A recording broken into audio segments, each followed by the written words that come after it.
If you show up as a good trading partner with honesty and integrity, you do what you say you're going to do, you can perform on a transaction and make it a pleasant experience for everyone, then you're going to get moved to the front of the line for the next opportunity. Are you ready to transform your life? This is a no-nonsense show helping immigrants like you create generational wealth, even while working full-time. Get ready to take notes. Here's your host, Saket Jain. Welcome back, my Grit to Wealth listeners. Today, we're going to be talking about note investing. No, you're not buying a corporate bond. We're talking a completely different kind of note. It's not your traditional paper asset. Today, we have with us Fred Moskowitz. Fred, how are you, buddy? Doing great. Thank you for having me on today. Fred, you're calling us from Philadelphia, correct? Yes, that's correct. Awesome. So, Fred, before we get into the nitty-gritties of what you do, I want to open up with a question. When you hear the term migrate to wealth, what does it mean to you? What does that mean to me?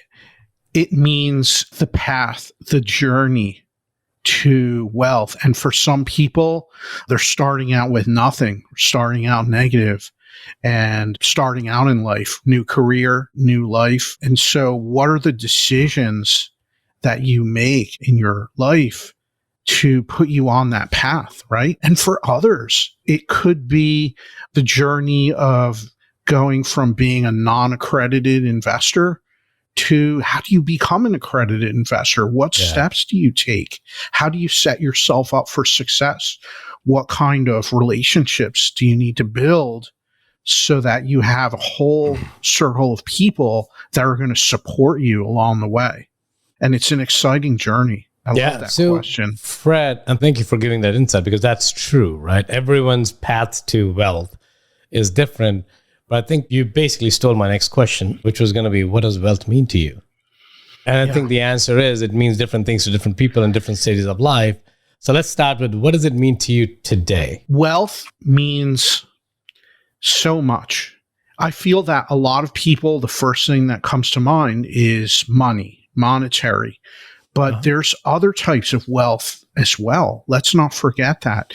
You can have wealth in family. You can have wealth in your relationships. You can have wealth in your friends, in your lifestyle. One of the most important ones is in your health and wellness. Yeah. That is an extremely important form of wealth because if you don't have that, everything else, it falls by the wayside. It's just secondary. Yeah. And so I always emphasize that is something to invest in from day one. Take care of yourself, lead a healthy and active lifestyle so that you're going to be able to enjoy your life and everything you're doing and all of the monetary wealth. What good is it going to do if you can't enjoy it? It's so important, Fred. And it's kind of like, I think health is wealth. I know it's a cliched statement, but it's so true because when you ask a sick person, what do they want? They want $1 billion or they want to be healthy. Chances are they're not going to say, I want $1 billion. And and if they already have that $1 billion, they're going to spend it all away to recuperate their health. But I think, unfortunately, what the world we live in and the world life we all live in, the material wealth has become so important, and there's an obsession for that. And myself included, that it becomes like, I don't have this, or I don't have that, or this person have this, or this person has that. Let's reflect on what are you doing that in your control. My health coach always tells me, you can't control the market, you can't control the people, but what you can control is what are you putting in your mouth. You can definitely control that. And the decisions and choices you make every day. Exactly. That's the only thing you can control. Decide to be active, do some exercise, or are you going to sit on the couch? That's a daily choice, daily decision. It is. And again, I'm not projecting that I'm the healthiest person on the planet Earth. I'm not. For me, it's my own journey right now. I'm on that journey and I am trying to shift my perspective.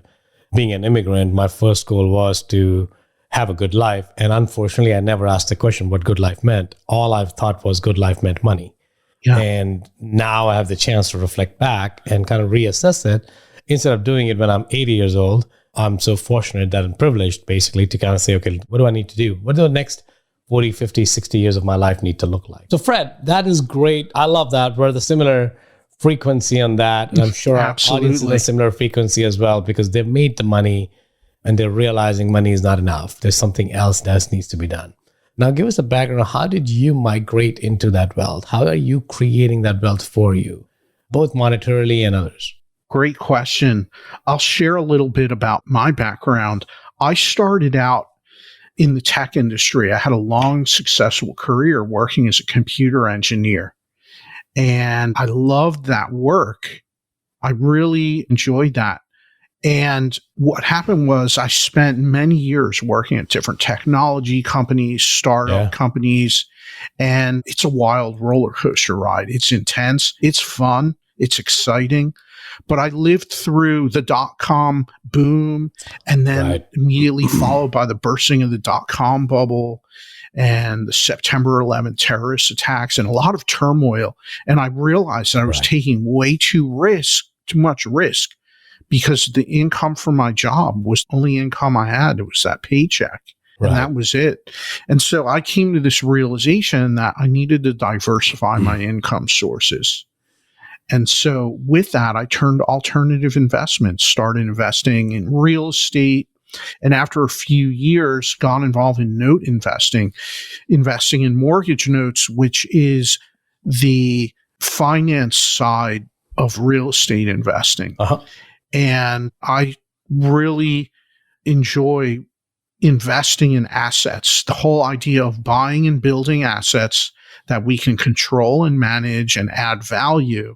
And that creates such an impact monetarily to us. And so that's been my focus. So how did you find note investors? So understand real estate because, people are telling you to buy rental properties, do this, do that. There's so much messaging around that. In that noisy world of buying rental properties and owning them or buy multifamily or buy this or buy that, how did you discover note investing? Well, it was through my education around real estate, where I noticed any book I picked up about real estate investing, there might be a little mention of seller financing, selling a property and creating a mortgage, and note investing and that type of thing. But through some relationships, I had been offered an opportunity to buy notes that were in place already. They were originated by a bank and they were sold on the secondary market. And so when I saw that opportunity, I recognized it right away and I got involved, and that's how it started. It was about 13 years ago. So I've been involved with this for a while, and over time expanded to buying several notes here and there. I started doing some deals in my self-directed Roth IRA and really enjoyed the growth there. And then buying pools of notes where we're taking down larger size purchases where it was multiple notes in one transaction. And so it's been a wonderful journey. And now this is my main focus. This is what I speak about and teach about, educate. I've written a book as well about note investing. And I feel that it's such a powerful business because of the cash flow. It's consistent and steady. And I feel that that's an important component for any investor. Have some investments that are focused on cash flow and income. Definitely. And I think also it has less variability, right? Especially in today's tumultuous economy where you don't know what's going to happen tomorrow. Chances are people are going to need a home to live in, and hopefully they don't have to default on it. Your mortgage payments are predictable. Yes, there may be some ups and downs, late payments and all that stuff, but on an average, it's minimal. It's minimal, right? Now, let's talk about that for a second. Note investing. Let's break it down for our audience here. Fred, when you're looking at note investing, of course, you're buying an underlying asset, right? You're putting a note, you're putting a mortgage, you're buying a mortgage, right? Now, you mentioned something about the mortgages were secured by banks and sold on the secondary market.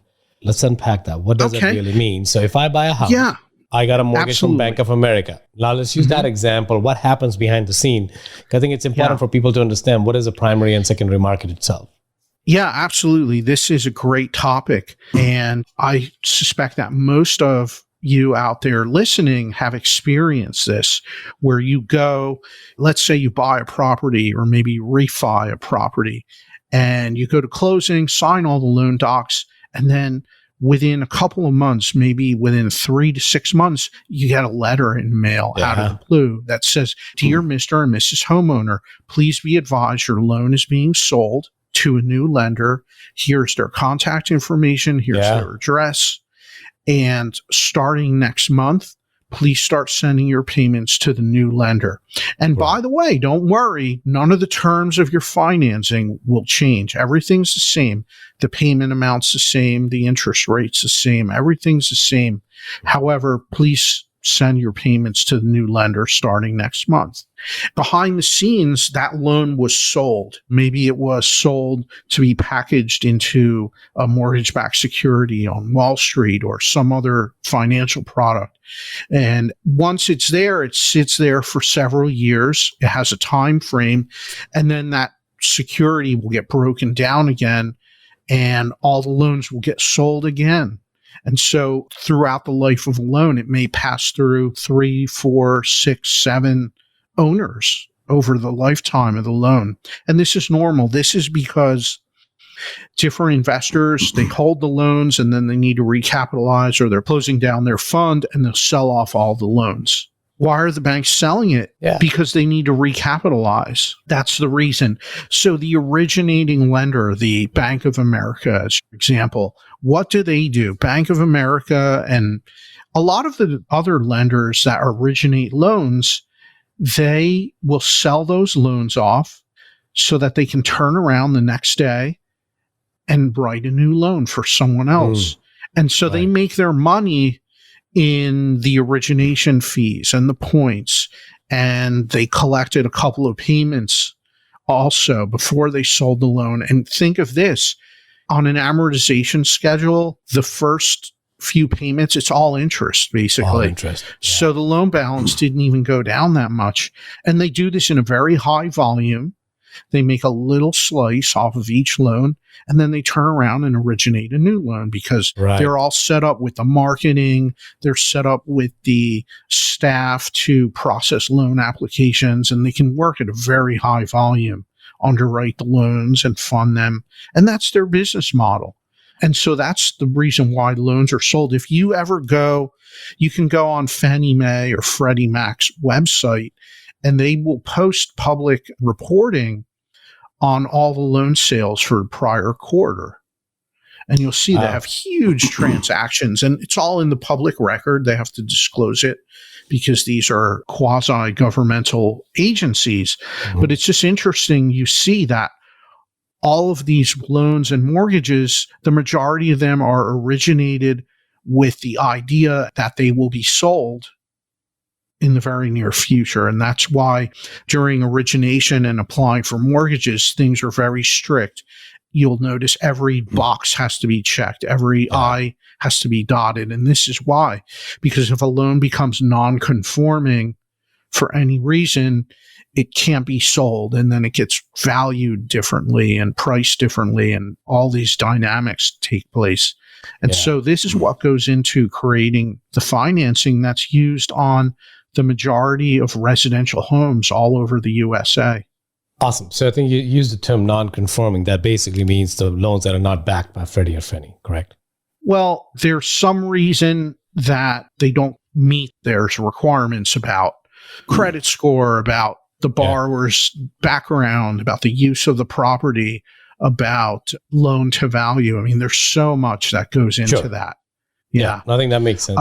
Sometimes there could be a documentation issue that causes nothing wrong with the person borrowing the loan. They took out the loan, they're paying fine and doing everything as promised, but maybe there's some kind of a documentation issue that happened and it's not been addressed. And we saw a lot of that during the era of 2006, 2007, when mortgages were being created at a super fast rate.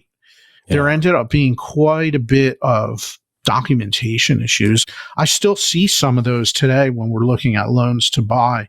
So it is interesting. It's kind of interesting you say that. It brings an example in my head. A friend of mine reached out to me the other day. He said that, hey, you know what, I closed on a house last year and the originating bank is coming to me and saying they need some other documentation what do you think I should do? I'm like, I don't know what you should do. You should go talk to them. And like, what is the cause and all that stuff?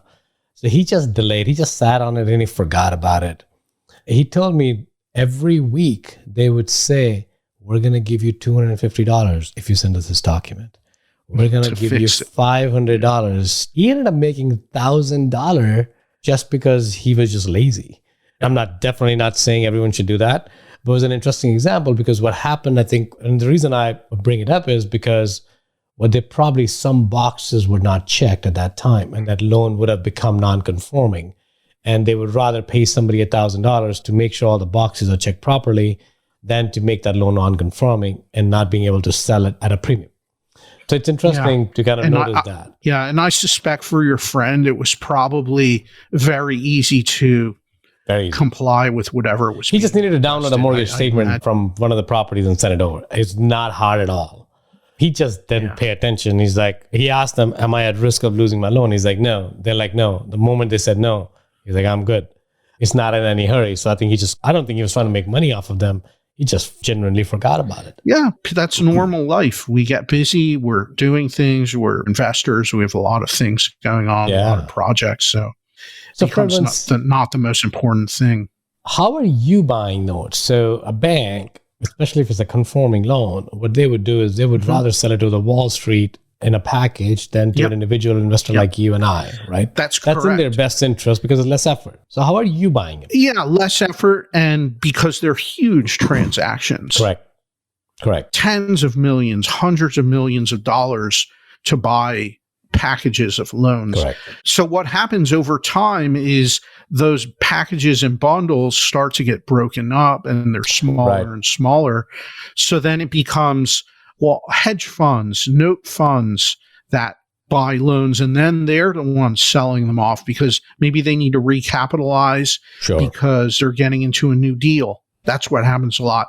I buy notes from individual investors. We buy from note funds, hedge funds that we have relationships with. A lot of times it's liquidity. Someone needs liquidity. There's nothing wrong with the loans. They just need liquidity for their next deal, and so they'll sell those off because they can make a higher rate of return somewhere else. Yeah. And this is the normal course of action for any investor, whether it's real estate or any other asset. If you have an opportunity to earn a higher rate of return, you'll sell your assets off, maybe even at a nice discount, to make things happen quickly so that you can get into your next deal and move forward. Maybe it's a larger deal and more profitable. This is what happens. And so how do we get access to that? It's through relationships. Yeah. Everything's relationship based. And for us as note investors, if you show up as a good trading partner with honesty and integrity, you do what you say you're going to do, you can perform on a transaction and make it a pleasant experience for everyone, then you're going to get moved to the front of the line for the next opportunity. You're going to get those calls. This works very much the same way in the multifamily space, right? Buyers and investors that can perform, do what they say they're going to do. Right. They're the ones that get the first calls on a new deal that comes up. Yeah. And so it's all about positioning yourself the way you show up in life, the way you show up in business, and the reputation that you have. It opens up many doors. Correct. I think that makes sense. So if somebody's interested in looking at a loan, looking at note investing, what are the steps and how do they assess the risk? Yeah, that's a great question. Really, before starting out, there's two ways to get started in note investing. The first one is to buy notes and build a portfolio of notes.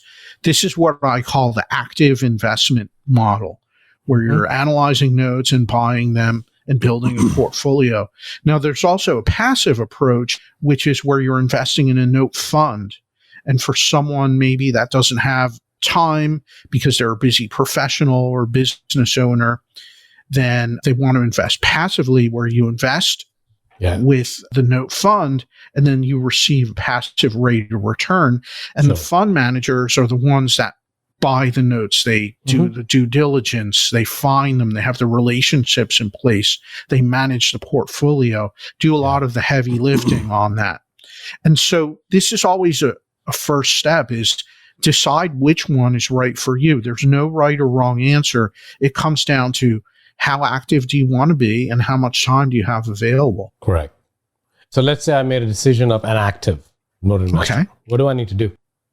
Well, you find notes to buy through, as I said, relationships. And so that means speaking with sellers of notes, meeting them, building those relationships, whether it's individual investors or note funds that sell notes on a regular basis. Got it. You just search it on Google. Can you find it, or that's not where you find it? I wouldn't recommend that, because you can find them, but you can find a lot of unscrupulous players out there as well. Right. And so I always recommend attend investment events, attend conferences and events, specifically ones that are focused around note investing, because when you do that, you're going to get in a room with hundreds of note investors. Yeah. And there's people buying and selling notes. This is where the deals get done. It's all through building personal relationships. And so I always say that's a great place to start. If you're involved in a local RIA, real estate investment group, anywhere in the country, yes, everyone there is focused on real estate investing, but I find that there's always a couple of folks in the room, a couple of guys and girls in the back of the room that are note investors. Maybe they sell some properties on owner financing that have notes, or maybe they buy notes on the secondary market like we do.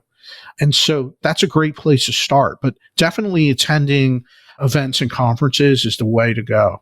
How do you assess the risk? Yeah, assessing the risk, you perform due diligence, and that's a very involved process. I talk about it in my book. I have several chapters dedicated to performing due diligence on notes. But you analyze many factors, such as the borrower, their credit score. You look at the track record and history on the note, the payment history. You look at the real estate, the property itself. What's the property value? What is the equity position protecting your note? What's the local real estate market like? And so you can look at all of these different factors, as well as look at the note seller. What's their reputation?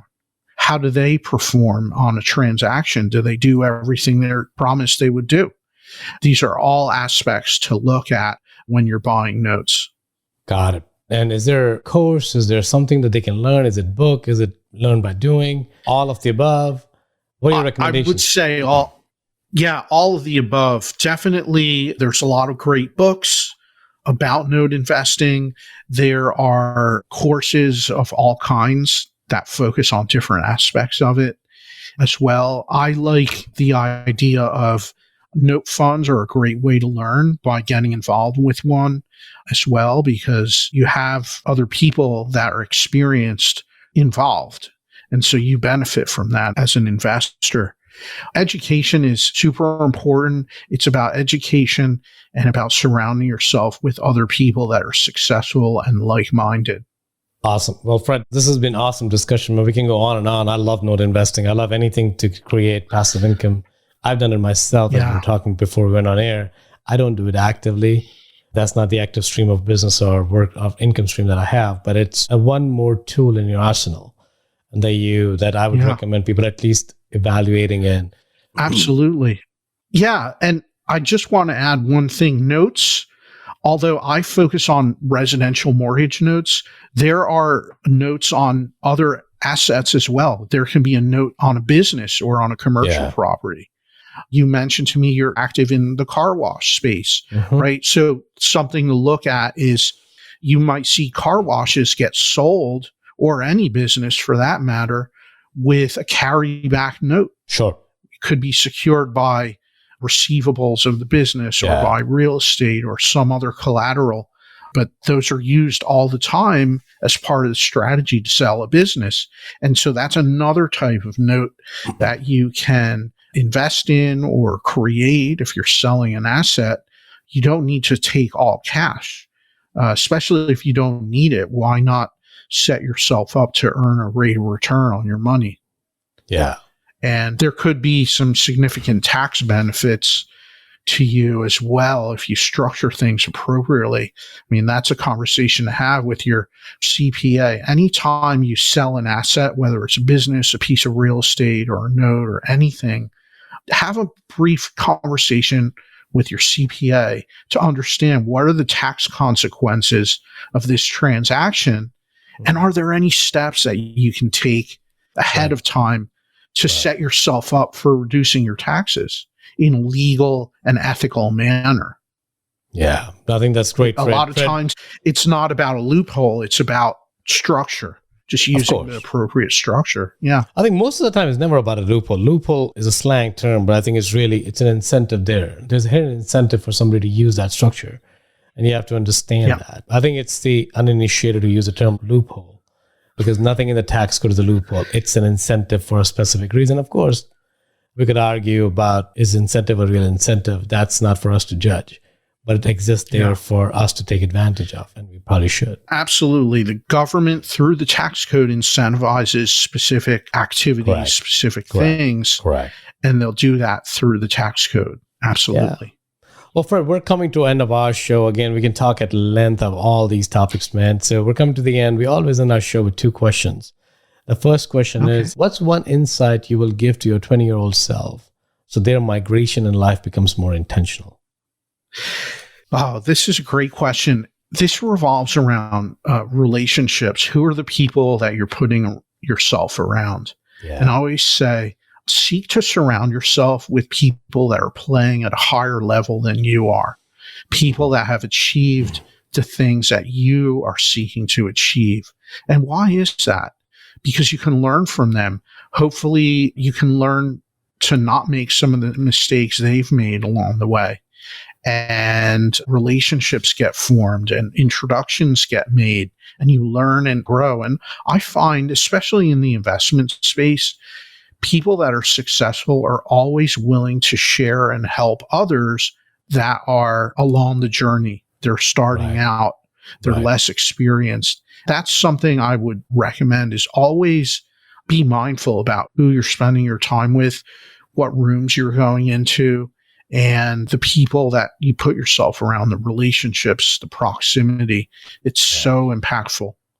It is. I think I can't echo that even better, because it's really who you are. You're the average sum of 5 people you surround yourself with. Yeah. Jim Rohn. Correct. I love Jim Rohn. It's not about who you're hanging out are bad people. It's just that if you want to play at a higher level, you have to change your ecosystem. Doesn't mean you disown the other friends or family members you have. You still have a connection with them. You still love them. You still interact with them. But you have to expand that circle if you want to play at a different level. Yeah. It's very important. Last question. Where do you feel the humanity as a whole should migrate towards in the next few years? I feel that there's a lot of division being promoted all throughout the world. It's being promoted in media, and people that have good friendships, relationships, arguing over things that really don't matter, and they let that get in the way and impact them. And sometimes I feel that we forget about the idea that it's okay to agree to disagree on things. Not everyone thinks the same. That's not how we are as a society, as a world. And so it's about showing some grace, being open, and understanding that everyone is coming from their own perspective. Each person is on their own journey through life, and understand that, and come from a place of openness and a place of creation, coming forward with that type of energy instead of trying to bucketize people that they're in this category or that category. Yeah. And that's some of the things, like really being open. It allows yourself to experience humanity at a much deeper level and living a richer life, a more enriched life. And so sometimes I feel that because of the divisiveness that exists and the toxicity, that can be forgotten about or get swept to the side. I'd love to inspire others to, let's come back to that. Let's say, yeah, maybe we don't agree on every single thing, and that's okay. But we can still have a great conversation. We can still be friends in the end and live a peaceful life. Amen to that, man. I love that. Love that. Because that's what life is about, right? It's not about creating divisions. It's about unification. And of course, absolutely, the media and everything else that's creating the divisive, there's an agenda. And it's important to understand what the agenda is. Or maybe there is nothing, but you have to ask yourself, do you want to be influenced by the media and other people around you, or you want to have your own opinions and more fact-driven, more objective, and kind of make your determination from that? But Fred, this is amazing. Man, if somebody wants to reach out to you after such an insightful conversation, where can they find you? Where can they learn more about what you do? Yeah, thank you. Thank you. Best way to connect with me is to visit my website, which is fredmoskowitz.com. And if you prefer an easier spelling, you can go to giftfromfred.com and connect with me there. I have a special report that's available on note investing. I'm happy to send that out to anyone that would like to request it. And always look forward to connecting with investors, learning about what you're doing, talking about note investing.